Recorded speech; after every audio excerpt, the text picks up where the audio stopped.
Hello, children. Today we are going to discuss diversity and discrimination, the darker side. Diversity. Diversity means the state of being diverse. India is a land of diversity. India is diverse on the basis of different caste, religion, languages, dresses, traditions, cultures, rituals, historical and geographical factors. See, look here. India is the land of diversities, various cultures, tradition, festivities. India is a fine example of unity in diversity. See, as mentioned by Kofi Annan, we may have different religions, different languages, different colored skin, but we all belong to one human race. We should not forget that. Unity in diversity.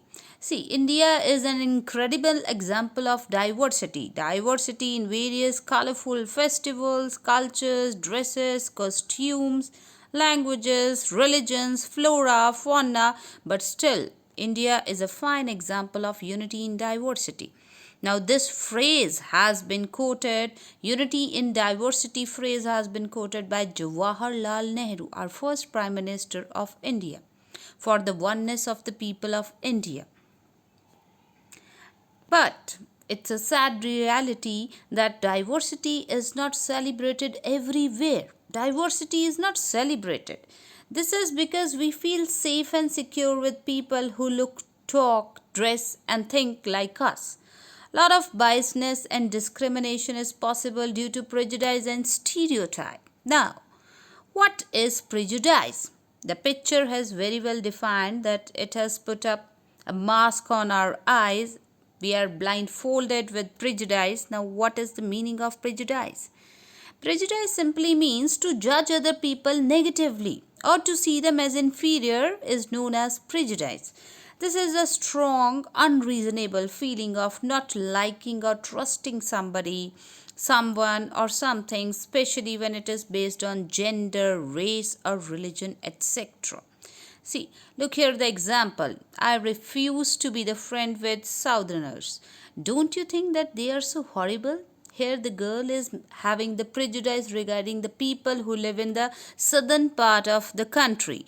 So, this is nothing but this is the example of prejudice.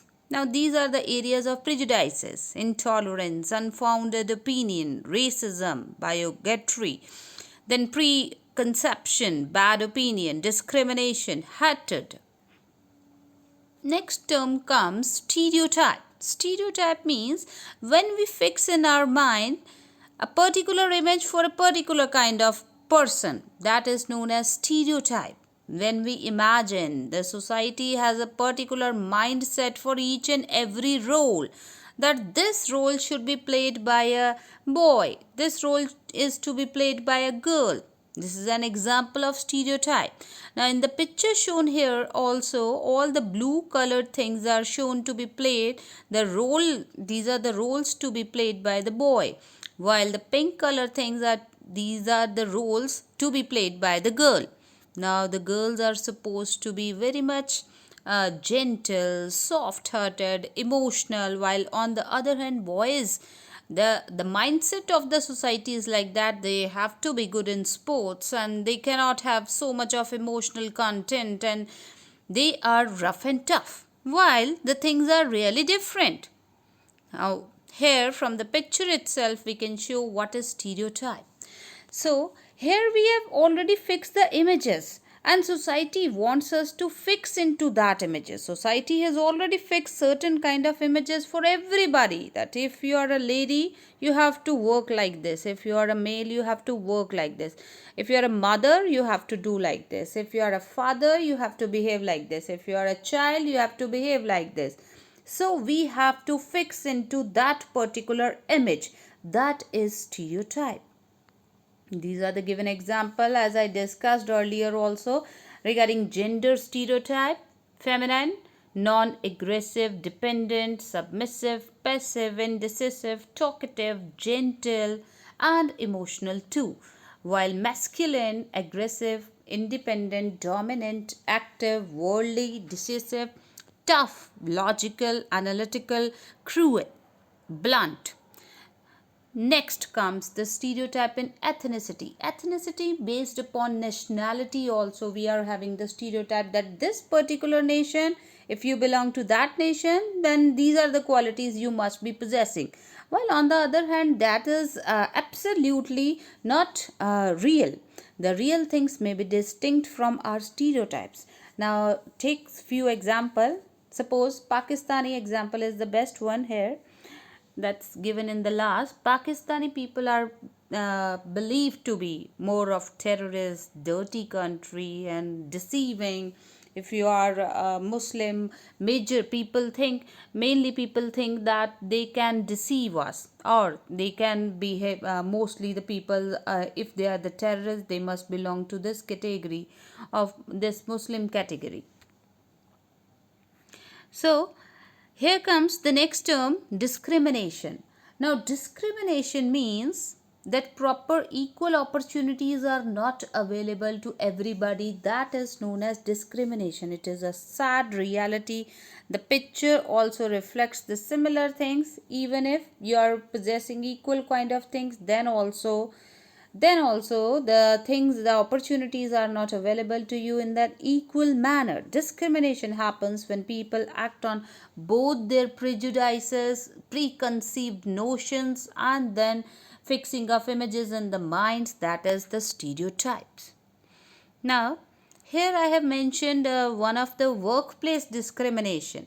See, on the basis of retaliation, the discrimination is here 51%. On the basis of gender or sex, there is the discrimination 32%. On the basis of disability, if certain people are disabled, we consider them to be less efficient, while they can be more efficient also. Then next comes the race. Now, according to race also, the discrimination is possible and 32% cases are found there. According to age also, we believe that if you are aged, then you are less efficient. Nationality, origin also, color also, and religion also marks discrimination grounds. Here comes another example of discrimination on the basis of classes, bifurcation in the society, and then this leads to the saddened part of the society.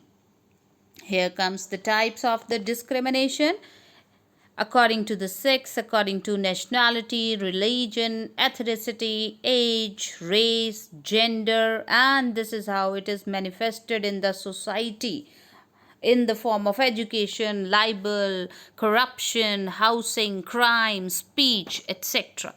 Here comes the next term, that is untouchability. Untouchability, it was a practice where people of higher caste used to believe that if they would touch the people of lower caste or their belongings, they would get polluted. Here the lower caste people were categorized as untouchables. Now here comes the role of our father of Indian Constitution, Dr. B.R. Ambedkar.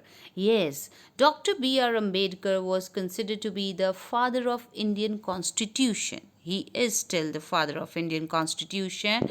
He is a Dalit by birth. Bhimrao Ambedkar, popularly known as Baba Sahib Ambedkar, was an Indian jurist, economist, politician, social reformer who inspired Dalit Buddhist movement and campaigned against social discrimination towards the untouchable while also supporting the right of women and labor. Dr. Bhimrao Ambedkar believed that Dalits must fight the caste system and work towards a society based on respect not just for few but for all persons.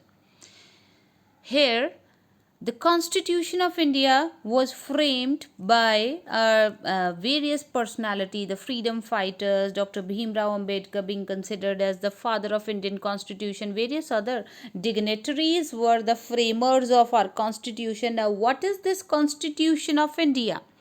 Constitution of India means the set of rules which define that how the government would work. It is the Bharatiya Samvidhan also is the supreme law of India. The document laid down the framework demarcating fundamental political code, structure, procedure, powers and duties of government institution and sets out fundamental rights, directive principles and the duties of citizens. Now this is the picture of preamble. Preamble, the front page of our constitution. Constitution is lengthy, all the sections are there. The law governing our government is written over there. The front page is preamble. Here in preamble it is mentioned that we, the people of India, having solemnly resolved to constitute India into a sovereign democratic republic and to secure to all its citizens justice, that is social, economic, and political, liberty of thought, expression, belief, faith, and worship, equality of status and of opportunity, and to promote among them all fraternity, that is brotherhood, assuring the dignity of the individual and the unity and integrity of the nation. In our Constituent Assembly, this 26th day of November 1949, do hereby adopt, enact, and give to ourselves the Constitution. So, National Constitution Day hereby being celebrated on 26 November, as our constitution was adopted and enacted on that day, 26 November 1949. So from that day onwards, every year we celebrate National Constitution Day on 26th of November. So this is the picture of the preamble, the Constitution of India, the Hindi version, Samvidhan, Bharatiya Samvidhan. Here comes our Republic Day, that is also related with our Indian Constitution Day. Now on this day in India, Republic Day honors the date on which Constitution of India came into force, that is on 26 January 1950, 2 months after it is adopted. It came into force, replacing the Government of India Act 1935 as the government governing document of India. So 26 January is celebrated as the Republic Day for the Constitution of India coming into force. Then framers of our constitution ensured equality for all. These are the framers of our constitution, the freedom fighters, along with Dr. Bhimrao Ambedkar.